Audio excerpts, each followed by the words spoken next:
وجه له دعوة أولية. بيت كوفتش يقرر إعادة بلايلي إلى الخضر. السلام عليكم ورحمة الله وبركاته. أهلا وسهلا بكم متابعي الأعزاء. قبل ما نبدأ ما تنسوش تصلوا على النبي عليه أفضل الصلاة والسلام. ويلا بينا نبدأ الفيديو. ارتفعت حظوظ المهاجم الدولي يوسف بلايلي كثيرا للعودة مجددا إلى صفوف المنتخب الوطني الجزائري بعد التوهج الكبير الذي ظهر به رفقة نادي الترجي الرياضي التونسي في دوري أبطال أفريقيا.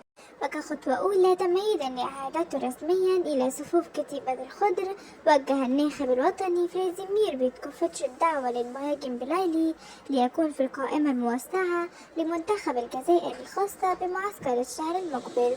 ويتجه بيتكوفيتش بشكل كبير لضم النجم الترجي في قائمته النهائية الخاصة بمواجهتي منتخب توغو في تصفيات نهائيات منافسة كأس أفريقيا، وفق ما كشفته مصادر لموقع العين الإخبارية.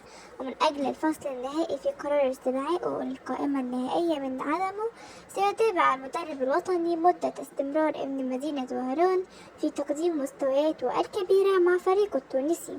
وكان فلاديمير بيتكوفيتش قد أبقى الباب مفتوحا أمام عودة يوسف بلايلي إلى منتخب بلده الجزائر، حيث أكد ذلك في غالبية الندوات الصحفية التي عقدها إلى حد الآن تقريبا. شاركوني رأيكم في التعليقات والسلام عليكم.